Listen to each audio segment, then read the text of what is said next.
The autopsy results are in for a teenager in Oklahoma, but still, there are so many questions about the death of Noah Presgrove. We dig into the autopsy report with a crime scene investigator.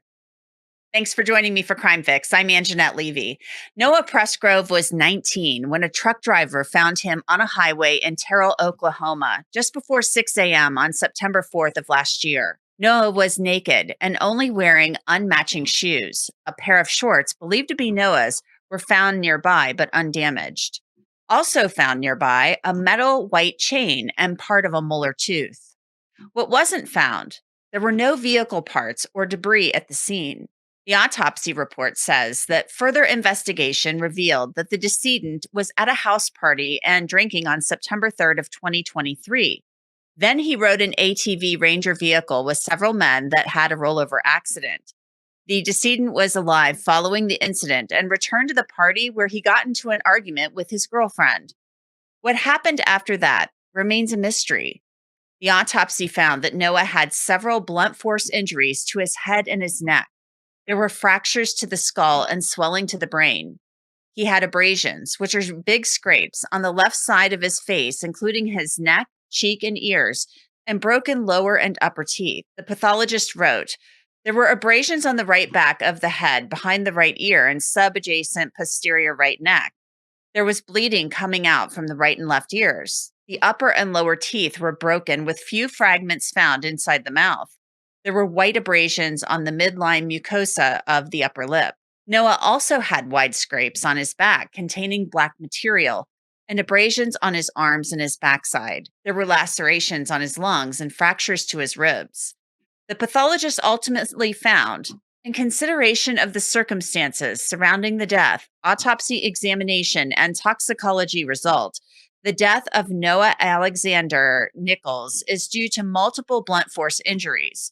The decedent was found naked, wearing only a pair of shoes on the side of a highway on the morning of September 4th, 2023. There were no vehicle parts or debris observed on the scene. At this time, what transpired on the body was found on the road having multiple blunt force injuries is unknown. Therefore, the manner of death is deemed undetermined. We now know what caused Noah's death, but we don't know how he died. This is a Law and Crime legal alert. Google Incognito tracked users' browsing data without their knowledge. Mass Tort Alliance, one of our legal sponsors, is helping users like you file for compensation because Google misled users about the privacy of its incognito browser. If you've used Google Incognito anytime since 2016, you can start your claim by answering less than 10 questions. Log on to incognitoclaims.com/crimefix. I want to bring in somebody to help me discuss what we know about the autopsy results for Noah Presgrove. She's Alina Burroughs. She is the host of Crime Scene Confidential on ID. She's also a forensic consultant, a former crime scene investigator, a CSI, real life CSI. So Alina, welcome. Thanks so much for coming on. This is somebody, a young guy, 19 years old, a healthy guy who suffered a lot of significant trauma to his head and his neck. And his upper body. So there's a lot going on with this autopsy and the results. A lot. Yeah. This is definitely one of those puzzles that you have to kind of follow down one path until it doesn't make any sense and then pivot and go down a different path. Certainly a lot of trauma. One thing that I found interesting, and we need to couch everything we say with the fact that we are looking at the autopsy report. We're looking at what the pathologist found. We have not seen photographs of the scene. We have not been to the scene and visited it, so we haven't seen what they are seeing. But one thing that I found interesting was the fact that, very sad, Noah is found on the highway. He has abrasions on his back, wide scrapes is what they basically call it, with black material in there. He's naked. He has two different shoes on. He had some writing on his body, probably from the party. Mm-hmm. Broken teeth. I mean, there's a lot of damage here, but there's no car debris. So does that rule out the possibility that this could have been an accident where he was hit and a vehicle took off, a hit and run, something like that? Yeah, the injuries that we're looking at really, to me, rule out hit and run for a couple of reasons.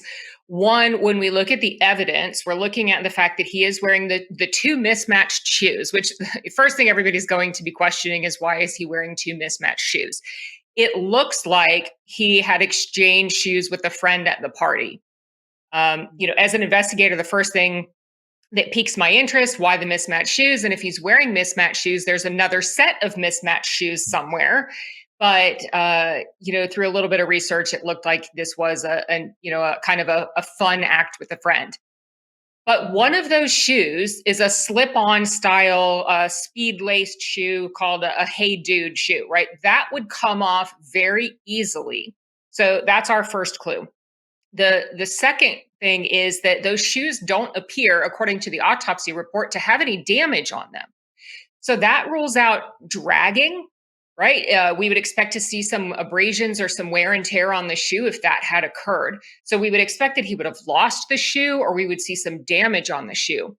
Then when we look at the injuries that he'd incurred, if we see a hit and run, if he'd been walking on the side of the road and he would have been struck by a vehicle, we would expect to see some fractured femurs, right? Legs, pelvis that were fractured. And what we lack here with his injuries, although they're extensive, is we don't have leg fractures, we don't have broken ankles, we don't have fractured pelvis.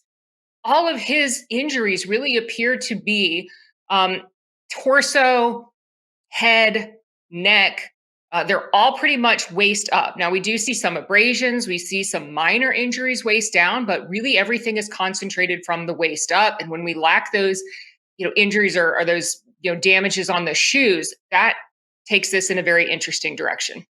I think it's interesting too. And the fact that it's so confusing to me that he has all this injury to his body. He's naked, he's wearing two different shoes, yet there's a pair of shorts undamaged nearby. So I'm left to wonder, did somebody dump him there? Was he placed there somehow? But then we have the black material in the scrapes on his back, which makes it sound like to me, well, he had to have been scraped somehow. We know that he was in the ATV accident, but was still able to return to the party, according to what's written in the autopsy report. So we have undamaged shorts.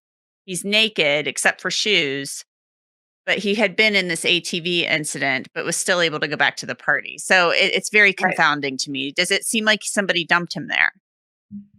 That's the shorts would look like those shorts are undamaged, and we see that he does have abrasions on his buttocks. So the shorts being undamaged, right, meaning they don't really appear to have, from the autopsy report, blood on them. They don't appear to be scuffed up or scraped in some way. So then we know he's not wearing them at the time of the incident.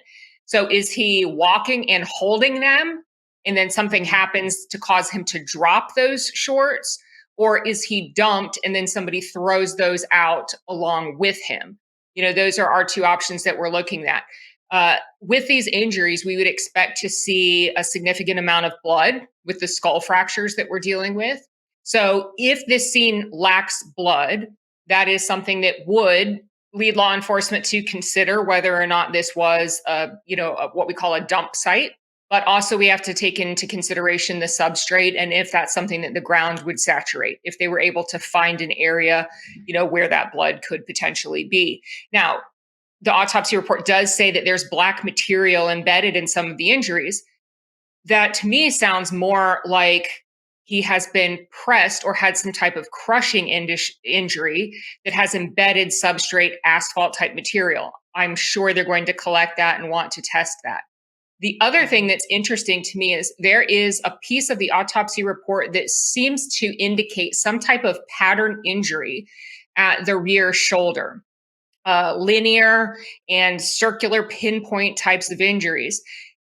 I don't know. I haven't seen photographs, but when we're talking about a pattern injury on a roadway, the first thing that comes to my mind is, are we talking about a tire?